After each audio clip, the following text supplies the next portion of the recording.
প্রতিষ্ঠার পর থেকে আজ পর্যন্ত ইসলামী আন্দোলন বাংলাদেশ কখনো অন্যায়ের সঙ্গে আপোষ করে নাই, শর্টকাট পথে ক্ষমতায় যেতে চায় নাই, নীতি বিসর্জন দেয় নাই।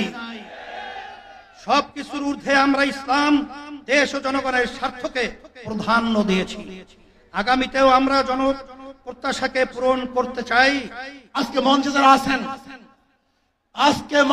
আছেন যদি আমরা মুনাফিকি না করি, মঞ্চে যারা আছে যদি মুনাফিকি না করি, মুখের এবং কাজের কথা যদি একসাথে থাকেন, মুখের সাথে কাজের যদি মিল থাকেন, আমি এই লক্ষ জনতার সামনে কসম করে বলতে পারি আগামীতে ক্ষমতায় যাবে ইসলাম, ক্ষমতায় যাবে ইসলাম, কোনো সন্দেহ নাই। আগামী দিনে বাংলাদেশে যাতে কোনো নির্বাচিত স্বৈরাচার, দুর্নীতিবাজ, লুটেরা ও সন্ত্রাসী শ্রেণী রাষ্ট্র ক্ষমতাকে ব্যবহার করে জনগণের অধিকার কেড়ে নিতে না পারে, রাষ্ট্রের সাংবিধানিক প্রতিষ্ঠানগুলোকে দলীয়করণের মাধ্যমে ধ্বংস করতে না পারে এবং একদলীয় কর্তৃত্ববাদী শাসন কায়েম করতে না পারে, সেজন্য প্রয়োজনীয় মৌলিক সংস্কার দ্রুত সম্পন্ন করতে হবে। আজকে জালেমদের বিচার করতে হবে এবং সংস্কার করে নির্বাচন করতে হবে। যদি সংস্কার ও বিচার না হয়, আগের মতো নির্বাচন হয়, এই নির্বাচন জনগণ গ্রহণ করবে না। এই জন্য সংস্কার চাই এবং নির্বাচনে কোনো পেশি শক্তি, কোনো কালো টাকার মালিক কেউ দেখাবে, ক্ষমতা দেখাবে, লুটপাট করবে, মারপিট করবে, ওখানে আপনার গুন্ডামি করবে। এই গুন্ডামি আগামী নির্বাচনে কি আমরা নির্বাচন কেন্দ্রে করতে দেব কি দেব না?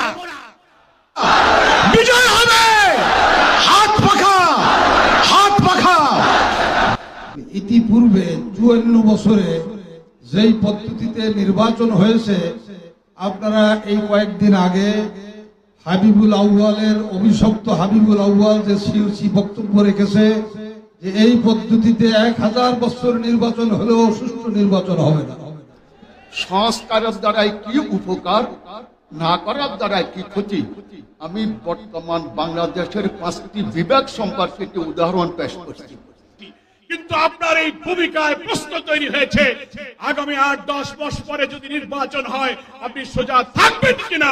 আপনাকে এই 8 মাসে নিরপেক্ষতার প্রমাণ আপনাকে দিতে হবে, বাঁচতে হবে, এর কোনো বিকল্প নাই।